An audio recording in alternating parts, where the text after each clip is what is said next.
I wanted to do this video yesterday, but I wasn't feeling too well, so here I am today. I'm very proud of our Eagles right now. We overcame a sluggish start to defeat the Washington football team on Tuesday night. It was a game that we absolutely needed to win and a game that began very poorly for us.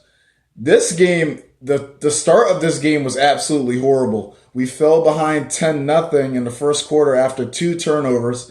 Dallas Goedert, he dropped an easy pass. The pass goes right through his hands, and it ends up becoming one of the freakiest interceptions I've ever seen in my life.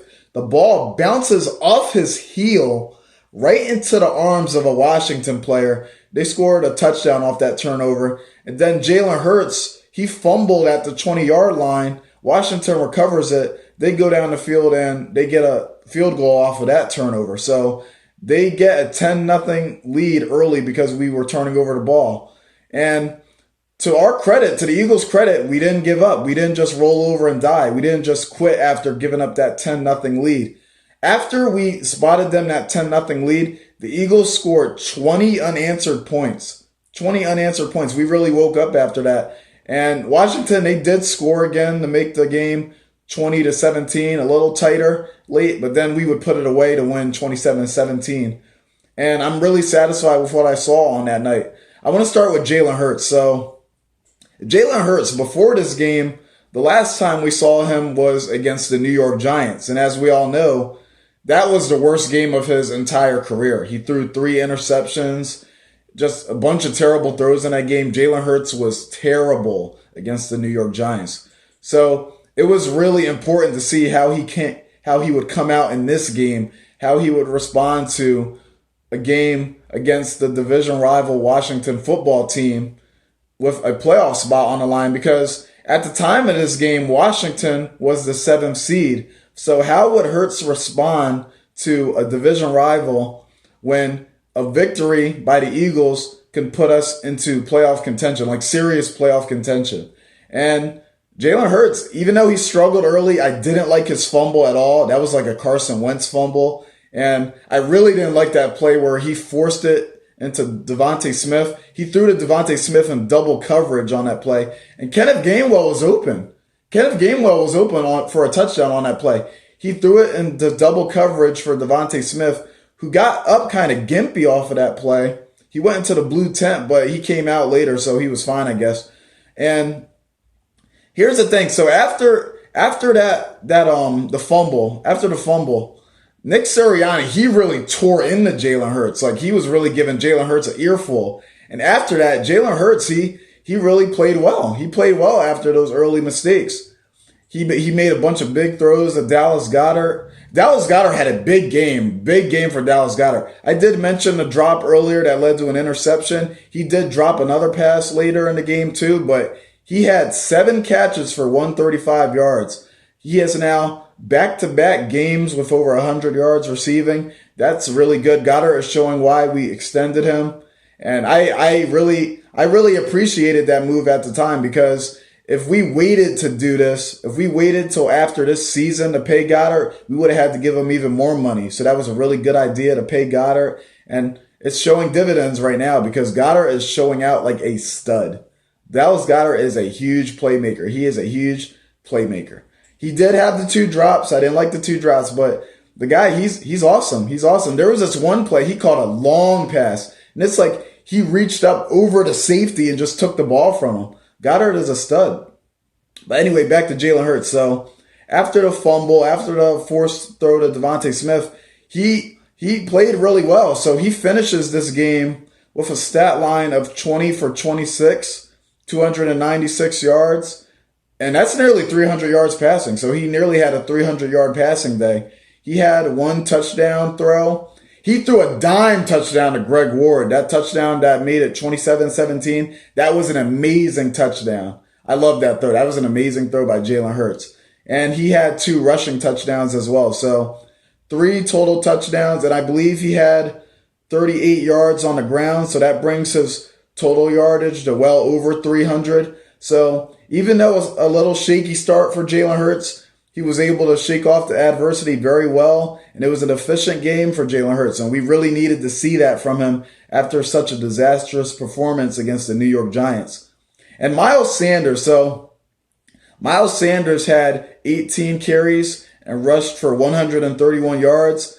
And this is now back-to-back 100 over 100-yard rushing games for him. The first running back to do so since LaShawn McCoy in 2014. And we have come such a long way with Miles Sanders. I remember the Dallas Cowboys game on Monday Night Football. He only got 2 carries. 2 carries. 7 carries against the Kansas City Chiefs.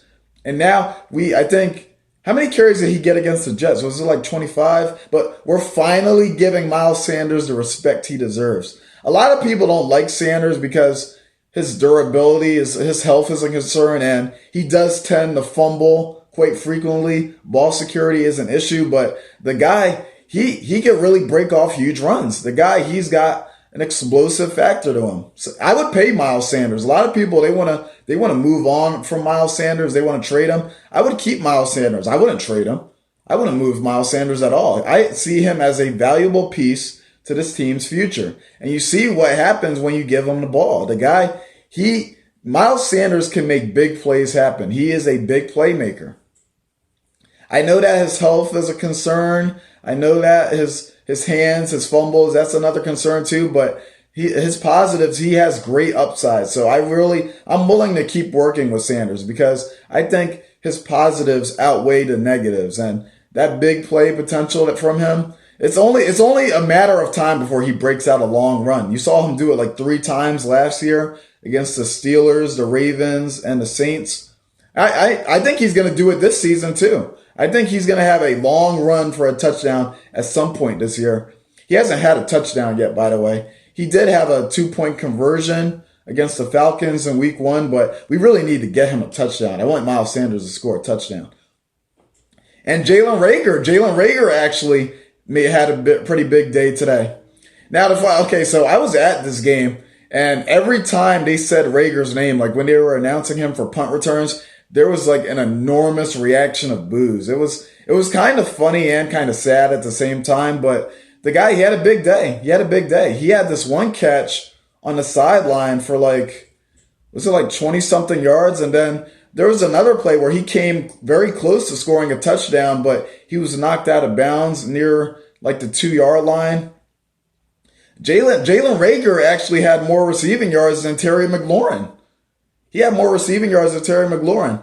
And I want to give more praise to the offensive line because I haven't really talked about the offensive line in a bunch of these videos.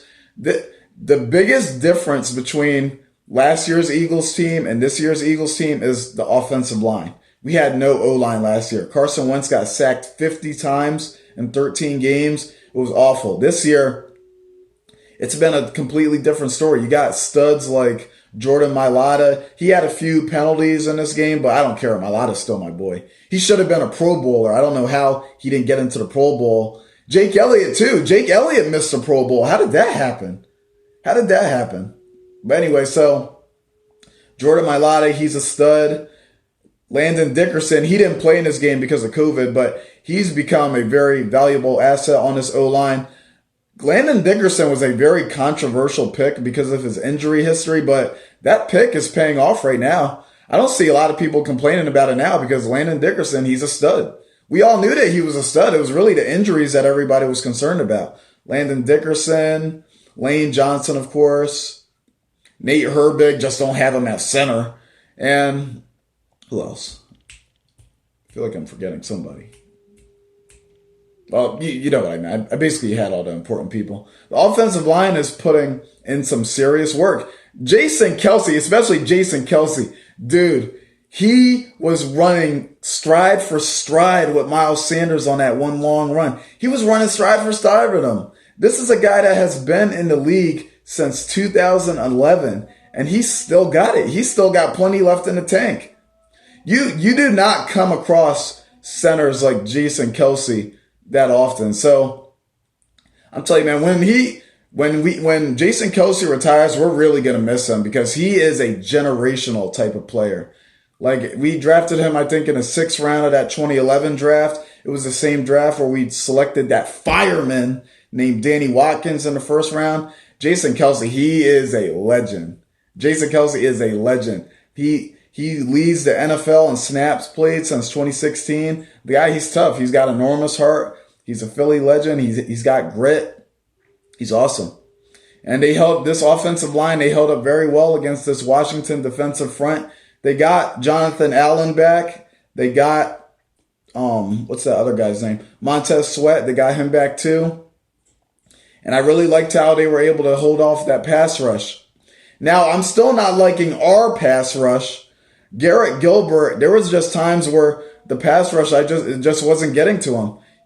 I saw Garrett Gilbert. I didn't really think Gilbert looked that bad because he made a lot of big third down throws, especially later in the game. It just seemed like we weren't able to get to him a lot of times. And that's my main issue with this team right now, this pass rush. This pass rush is just so inconsistent. And it's like we can't generate any pressure with our front four. I don't know somebody said, I'm losing my voice. Somebody said that we were one injury away from not being able to generate a pass rush. I can't remember who said it. It might have been Philly 500 or maybe even Lord Brunson. I don't remember who said it, but they were really right. They were dead correct on that because we lost Brandon Graham, and really ever since then, the pass rush, it just hasn't been the same. It hasn't been the same. Our first pick in this draft, it needs to be on a pass rusher.